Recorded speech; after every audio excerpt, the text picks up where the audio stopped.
E a primeira fala oficial do governo desde a decisão do Banco Central em manter a taxa em 13,75% ao ano. Ele chamou o comunicado emitido pelo Banco Central depois da manutenção da taxa de um comunicado preocupante.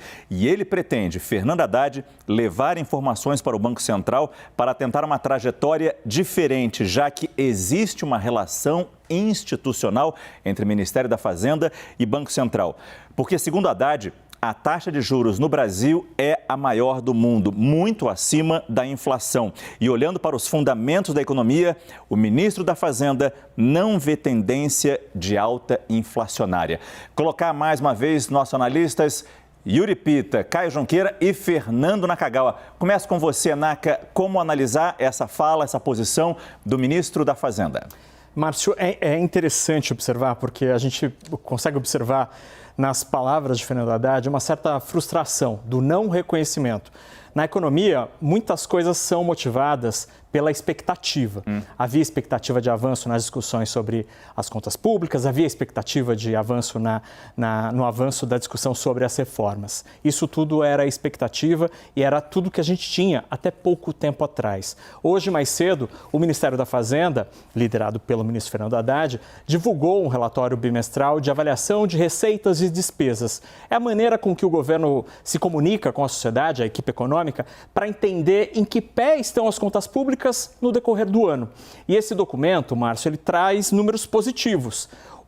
A arrecadação de impostos nos 2 primeiros meses do ano foi 110 bilhões de reais acima da expectativa do orçamento feito no governo passado, ainda na gestão de Jair Bolsonaro. E as despesas foram 10 bilhões de reais a menos do que a estimativa feita para janeiro e fevereiro, ainda no governo Jair Bolsonaro. Portanto, o déficit nas contas públicas está 120 bilhões de reais menor.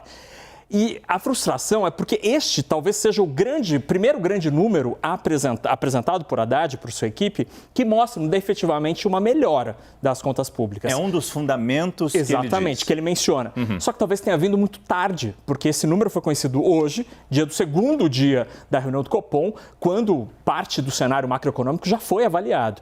Então, talvez esses números façam diferença na semana que vem, na terça-feira, quando o Banco Central divulga a ata dessa reunião. Yuri, sua visão sobre o que disse Fernando Haddad? Acho que muito do que o Naka falou desse documento, que reúne não só o Ministério da Fazenda, o Ministério do Planejamento também, agora é dividido, né? Antes era concentrado em Paulo Guedes, agora é um documento que tem dedo não só de Fernando Haddad, mas de Simone Tebet, que também vocalizou muito dessa expectativa do governo em torno da decisão e do comunicado do Banco Central de hoje. E aí, para pegar muito do que o Naka trouxe em relação às palavras do comunicado, esta palavra do preocupante foi escolhida a dedo por Fernando Haddad para passar o recado de hoje.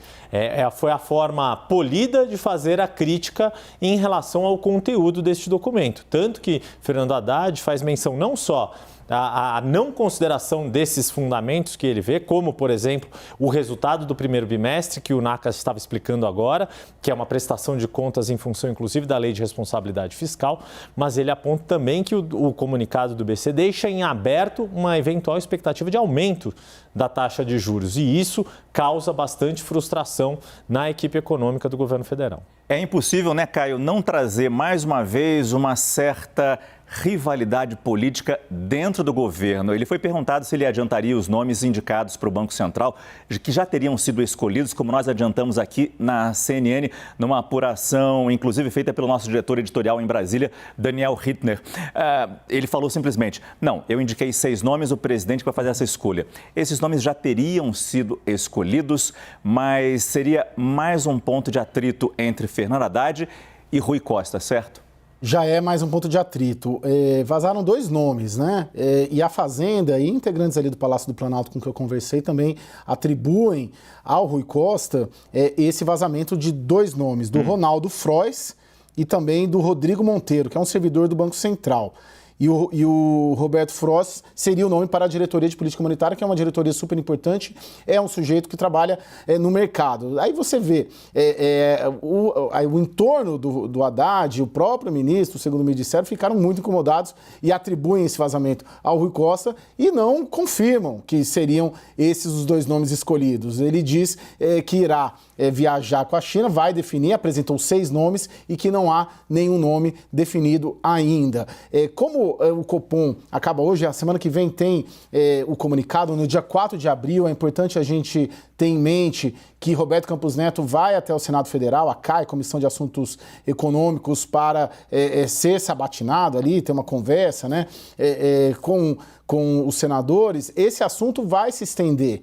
E daqui até os próximos 10 dias, tem uma coletiva prevista na semana que vem, relatório de inflação, o NACA me corrige se eu estiver errado, que também haverá uma coletiva do Roberto Campos Neto, acho que é quinta-feira ou terça-feira da semana que vem em Brasília. Então, nos próximos 10 dias, esse assunto juros, taxa de juros, fiscal, política monetária, ele estará muito presente no nosso noticiário e entrará junto a indicação desses nomes com esse contexto dessa disputa política ali entre Rui Costa e Fernando Haddad. Obrigado, Caio. Obrigado, Yuri. Obrigado também, Fernando Nakagawa. Daqui a pouco a gente volta a conversar.